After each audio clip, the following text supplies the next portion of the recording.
Captain Jiho stood on the bridge of the human defense ship Defiance, watching through the main screen as something impossible happened in space. The stars were disappearing, not going out, but actually vanishing, as if someone was erasing them from existence itself. "Sir, we have contact," said Lieutenant Mina from her station. Her voice was steady, but Jiho could hear the fear underneath. "Multiple ships coming out of hyperspace. They're huge." The first ship appeared like a wound in space. It was dark and wet-looking, with surfaces that moved and pulsed, like living skin. Then, another appeared, and another. Within minutes, dozens of these living ships filled the space around the human colonies. But it was the last ship that made Jiho's blood run cold. It came through hyperspace slowly, taking its time. As it emerged, it blocked out entire sections of Starfield. The thing was the size of a small moon, covered in what looked like veins that glowed with sickly green light. Thousands of smaller ships moved around it like insects around a rotting fruit. "What is that thing?" whispered Mina. Jiho had read the classified reports. He knew exactly what it was. "That's a Velkari mothership. They call it the World Eater." The Velkari had been moving across the galaxy for 300 years. They didn't just conquer planets or kill people. They harvested them. Everything that made a species unique, their memories, their culture, their very thoughts. The Velkari took it all and added it to their collection. "Captain, we're getting emergency signals from all the colonies," reported Mina. "Colony 7 is under attack. Their defense ships they're just gone, sir." On the screen, Jiho watched as Colony 7's orbital stations simply melted. The Velkari ships had weapons that didn't explode or burn. They dissolved things, breaking them down into their basic parts. The station turned into a cloud of glowing particles that the alien ships absorbed like food. "Colony 4 is going dark," Mina continued. "Colony 2 reports Velkari landing pods on the surface. They're asking for immediate evacuation, but, sir, there's nowhere to run." The human defense fleet was already trying to fight back. Jiho could see the bright flashes of human weapons hitting the Velkari ships, but the alien vessels just healed themselves, their living hulls flowing back together like water. "Sir, incoming transmission from Admiral Park on the Reliance," said Mina. The Admiral's face appeared on the screen. Behind him, his bridge was filled with smoke and sparks flew from damaged equipment.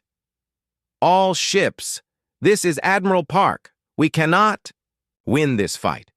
Repeat, we cannot win. All civilian ships are to evacuate immediately. Military vessels will hold the line as long as possible." "Admiral," Jiho said, "what about the colonies? What about the people down there?"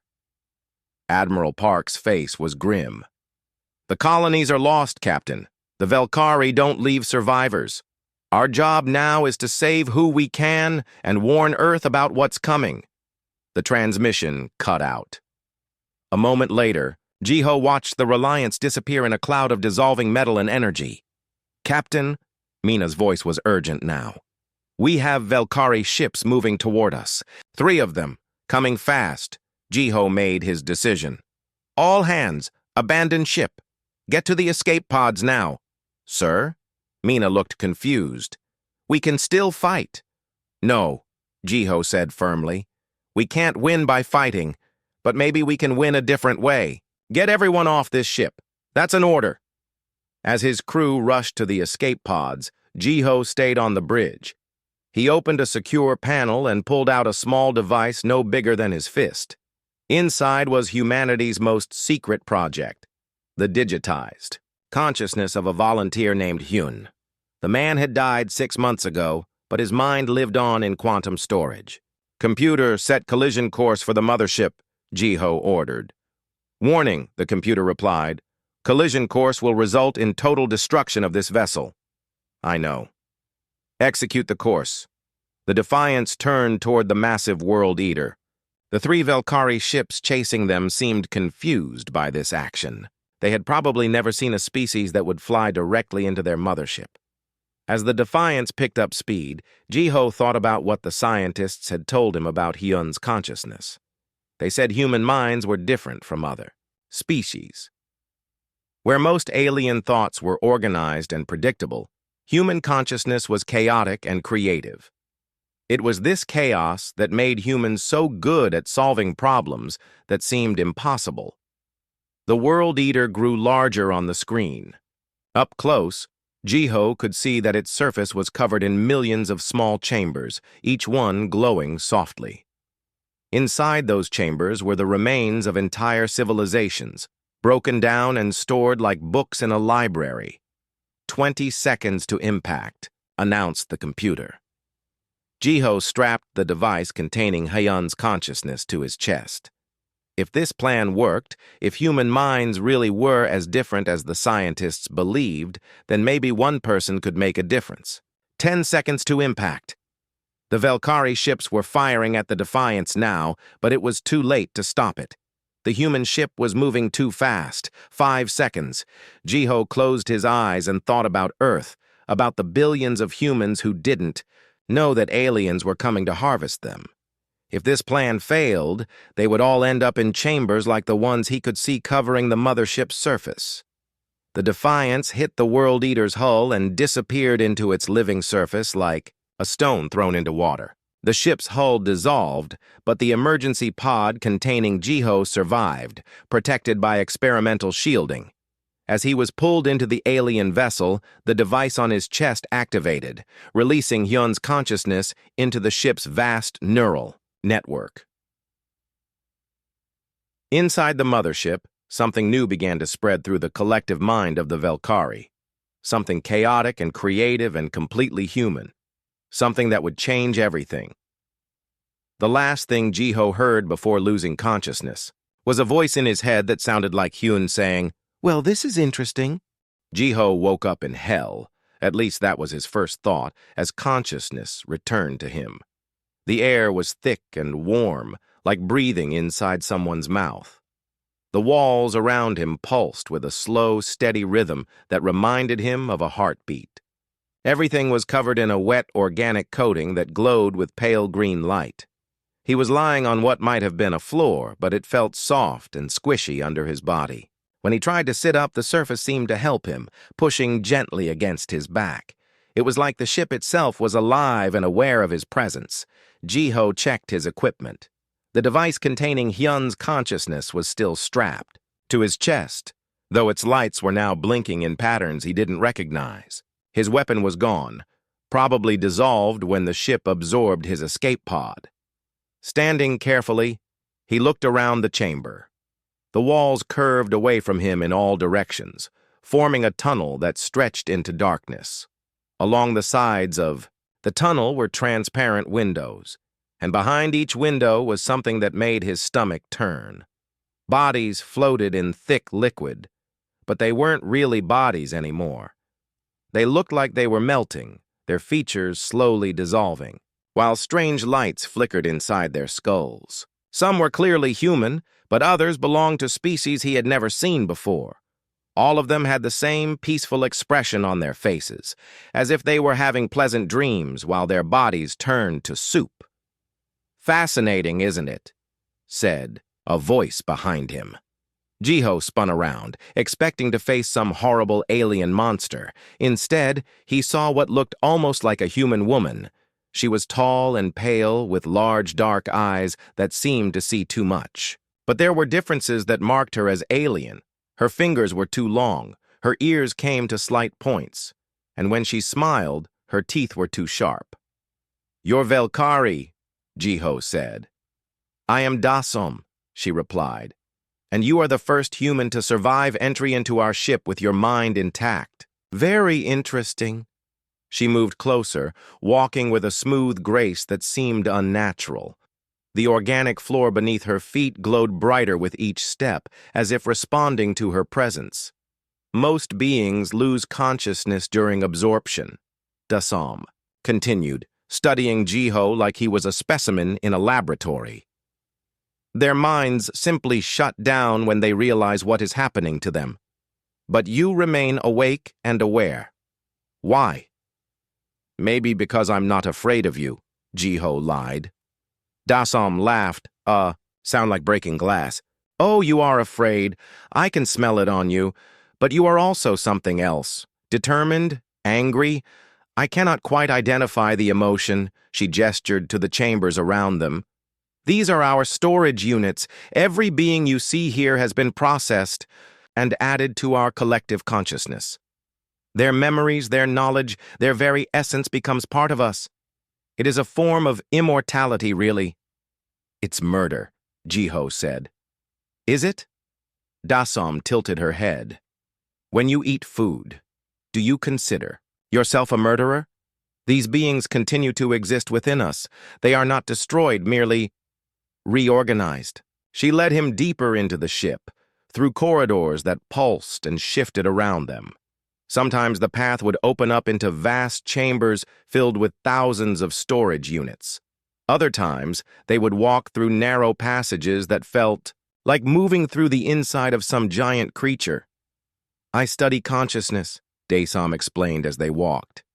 It is my specialty within the collective. Most species follow predictable patterns when their minds are absorbed. They resist at first, then accept, then integrate peacefully into our shared awareness. But humans are different, Jiho guessed. Very different. Dasom stopped walking and turned to face him. Human consciousness is chaotic. Where other minds are like calm rivers flowing in one direction, human thoughts are like storms. They twist and change and refuse to follow logical patterns.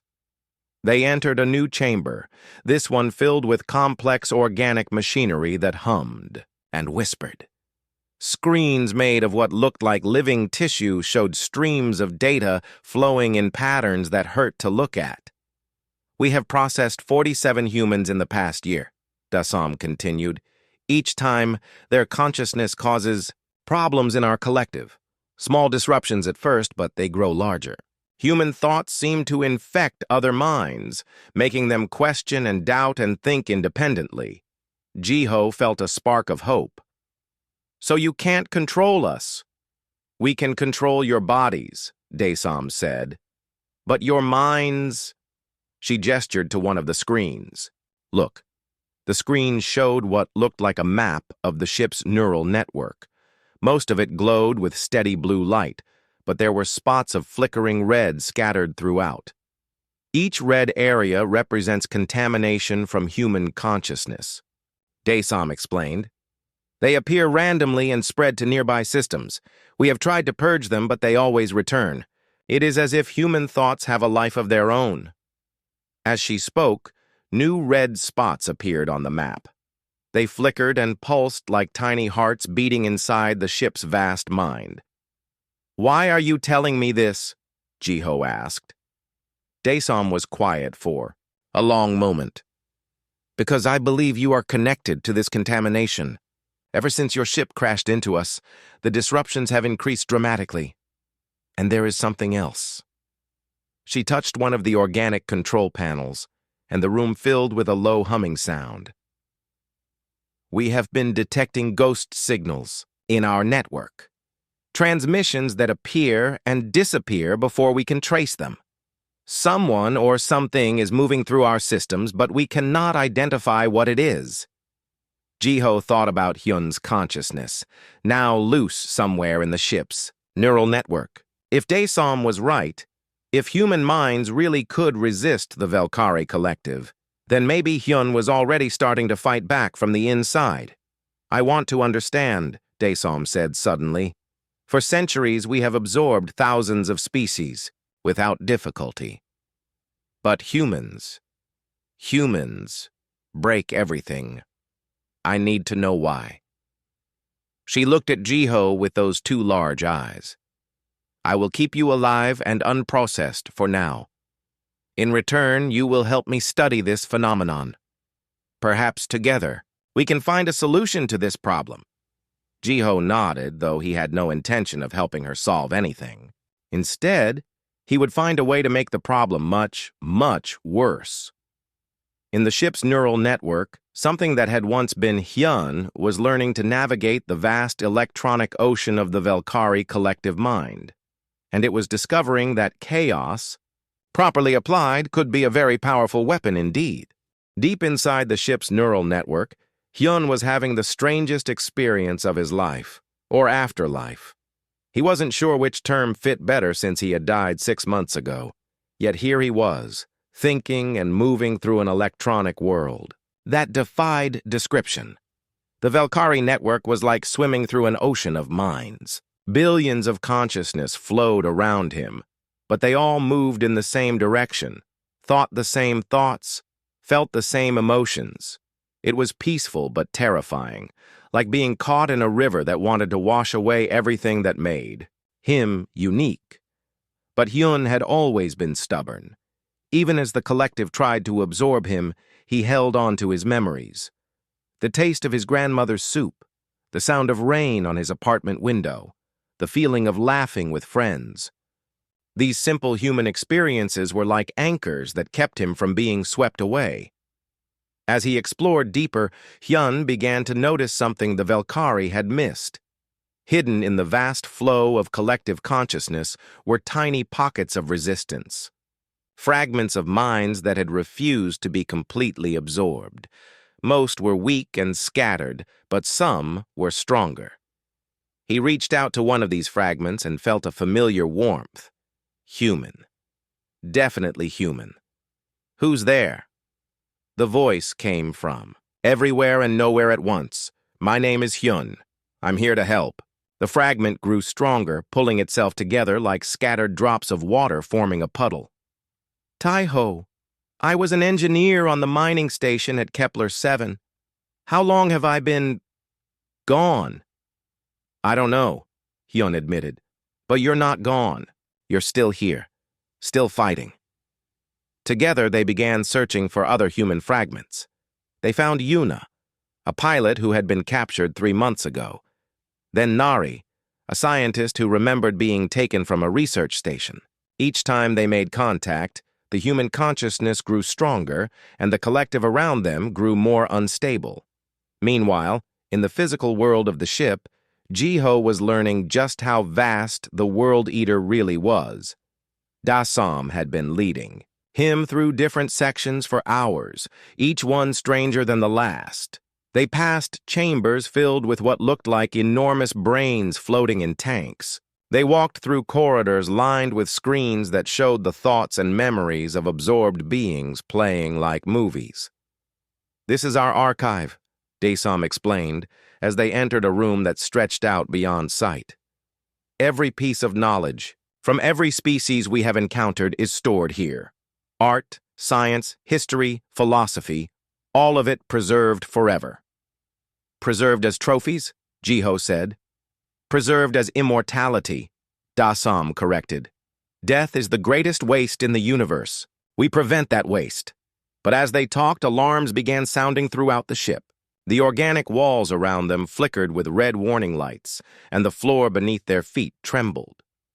"What's happening?" Jiho asked. Dasam's face had gone pale. She pressed her hand against one of the wall panels, and her eyes went wide. "The contamination is spreading faster. Much faster. Entire sections of the collective are becoming independent." On the screens around them, the map of the ship's neural network now showed large areas of red. The contamination was no longer small, isolated spots, but growing patches that connected to each other like a spreading infection. "This is impossible," Dasam whispered. "The human mind should have been absorbed by now. They should be part of the collective." Heavy footsteps echoed through the corridors, and Jiho heard voices speaking in the harsh Velkari language. Dasam grabbed his arm and pulled him toward a side passage. "We must hide," she said urgently. "The war leader Koroth is coming. If he finds you, he will destroy you immediately." They ducked into a narrow tunnel just as a group of Velkari soldiers marched past. Unlike Dasam, these aliens looked built for violence. They were larger, covered in natural armor, and carried weapons that glowed with deadly energy. Leading them was the biggest Velkari Jiho had ever seen. Koroth stood nearly 8 feet tall, with 4 arms and eyes like burning coals. When he spoke, his voice rumbled through the ship's walls. "The human contamination threatens our entire collective," Koroth announced. "I am authorized to use any means necessary to eliminate it. Begin purging all infected sections immediately." Through the tunnel walls, Jiho could hear the sounds of destruction as Koroth's soldiers began their work. Entire sections of the ship were being cut away and ejected into space. With them went the consciousness of millions of absorbed beings. But in the neural network, something unexpected was happening. Each time Koroth destroyed a contaminated section, the human consciousness scattered but didn't disappear. Instead, the fragments found each other and regrouped, becoming stronger and more organized. Hyun could feel the destruction happening around him, but he also felt the human network growing. Taiho had found a way to access the ship's engineering systems. Yuna was learning to control the navigation computers. Nari was studying the collective consciousness itself, understanding how it worked. "They're making a mistake," Nari reported, to the others. "Every time they purge a section, they're actually helping us spread to new areas. The collective mind is so interconnected that we can jump from one part to another faster than they can cut us out." Hyun began to understand the situation. The Velkari had built their entire civilization on the idea of perfect unity. Every mind thinking the same thoughts, following the same patterns. But human consciousness was like a computer virus designed to break that unity. Every human thought that entered the system created chaos that spread and multiplied. "We need to reach the core," Yuna said. "If we can get to the central consciousness that controls this ship, we might be able to turn their own collective mind against them." But Koroth was getting closer to discovering their location. His soldiers were systematically searching every part of the ship, destroying anything that showed signs of contamination. In the physical world, Dasom was leading Jiho deeper into the ship's interior, toward the massive chamber that housed the central consciousness. But she was troubled by what she was seeing. "This should not be possible," she kept repeating. "Human minds should integrate like all the others. Why are they different? What makes you so resistant to unity?" Jiho thought about all the humans he had known, their arguments and disagreements, their stubborn refusal to accept simple answers, their tendency to question everything, even when it would be easier to just follow along. "Maybe," he said, "it's because we've never learned how to think the same way as each other. We're too chaotic to be controlled." Behind them, the sounds of Koroth's purge grew louder. But ahead of them, in the heart of the ship, a new kind of consciousness was awakening. One that combined human chaos with alien technology in ways that neither species had ever imagined. Hyun made a discovery that changed everything. As he moved deeper into the ship's neural network, he found something the Velkari had hidden even from themselves. The collective consciousness wasn't just made up of harvested alien minds. At its very core were the original Velkari themselves, an entire civilization that had merged together billions of years ago. "Look at this," he called to Taiho, Yuna, and Nari. The 4 human consciousness had learned to work together in the electronic space, sharing information faster than thought itself. What Hyun showed them was a memory so old it had been buried under layers of collective programming.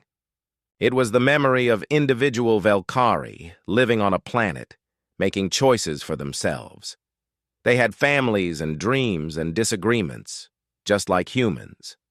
But something had gone wrong. Their planet was dying, and in desperation, they had merged, their minds together to survive. They weren't always a collective, Nari realized. They were individuals once, just like us. "And they're still in there," Yuna added, studying the ancient memory patterns. "Buried deep, but still there.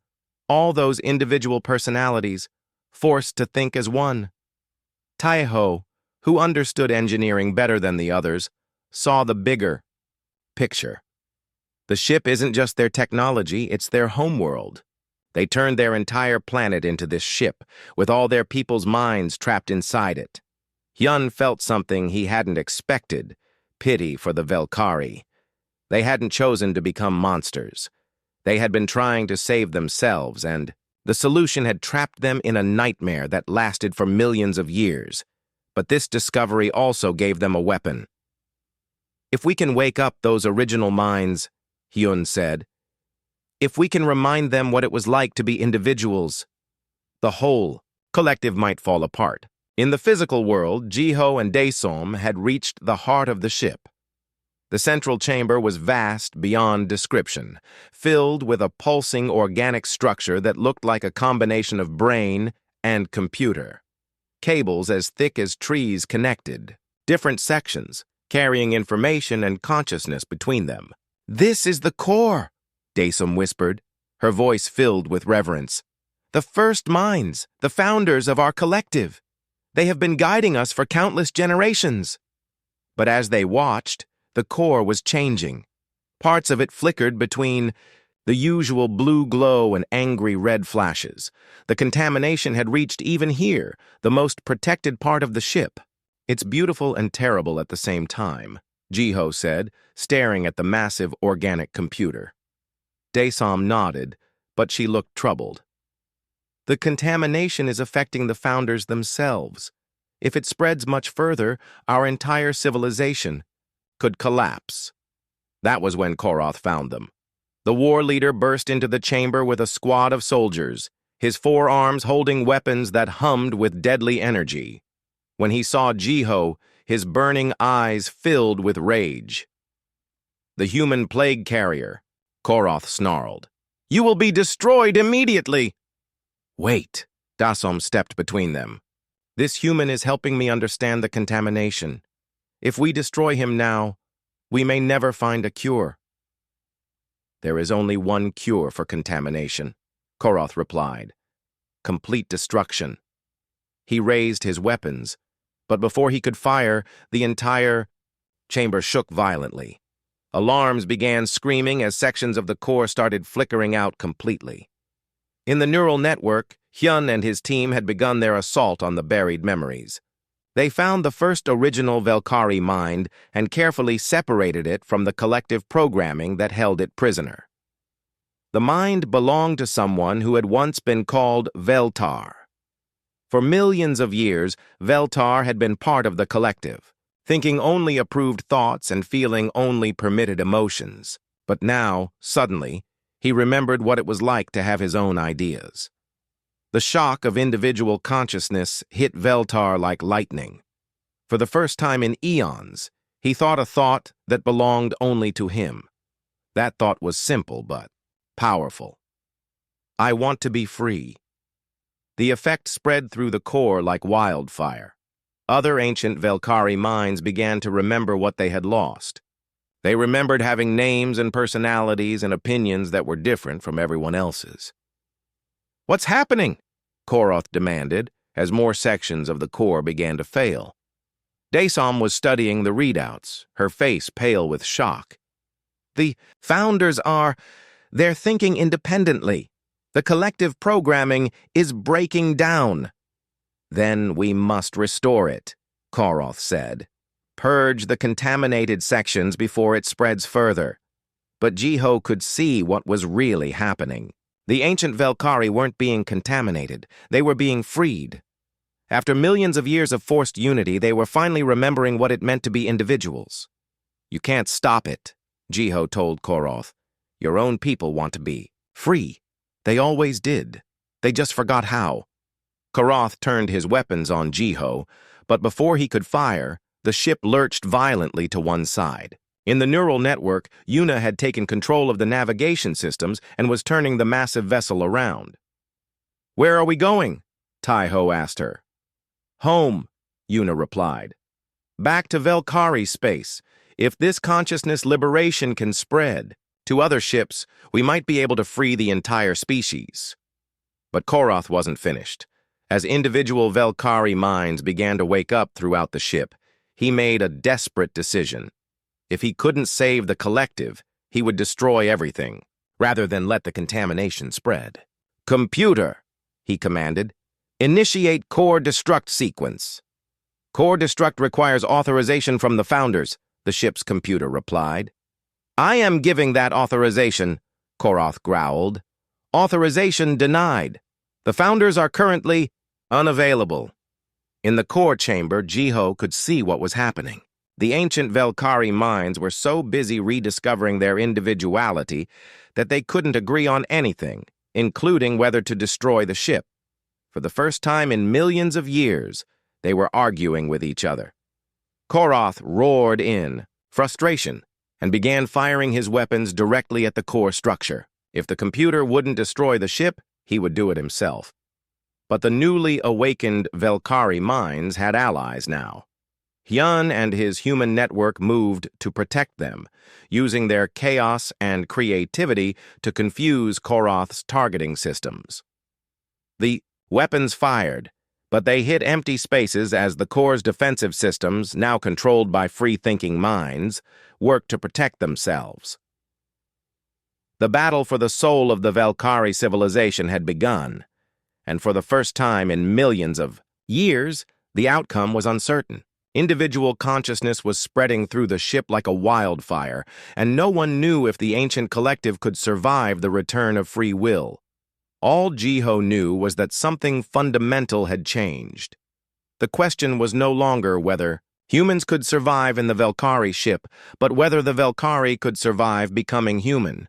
The fight between Koroth and the awakening minds lasted for 3 hours, but it felt like 3 lifetimes. In the neural network, Hyun watched as more ancient Velkari consciousness broke free from their collective programming. Each mind that awakened sent shockwaves through the ship's systems. The vessel that had been perfectly coordinated for millions of years was now filled with individual thoughts, pulling in different directions. "We need to help them," Nari said, watching as some of the newly freed Velkari minds panicked at their sudden independence. They don't remember how to be individuals, so the human consciousness began teaching them. Hyun showed them how to hold on to personal memories. Taiho taught them that disagreeing with others was not dangerous. Yuna demonstrated how to make choices based on personal feelings rather than group decisions. Nari helped them understand that being different from others was not a flaw to be corrected. It was like teaching people how to walk after they had been paralyzed for their entire lives. In the physical world, the core chamber had become a battlefield. Koroth fought desperately to destroy the awakening minds, while Jiho and Dasam worked to protect the delicate organic computers that housed the ancient consciousness. "You don't understand," Koroth roared as he fired at the core structures. "Without unity, we are nothing. Individual thought leads to chaos and destruction." "Maybe," Jiho replied, dodging another blast, "but it also leads to growth and creativity. Your people gave up their souls to stay alive, but what's the point of living if you're not really alive?" Dasam was changing too. As more Velkari minds awakened around her, she began to feel something she had never experienced before: doubt. For her entire life, she had known exactly what to think and feel because the collective told her. Now, for the first time, she was thinking her own thoughts. "I want to understand," she said suddenly, surprising herself with the words. "I want to learn what it means to be me, not just part of us." The ship was transforming around them.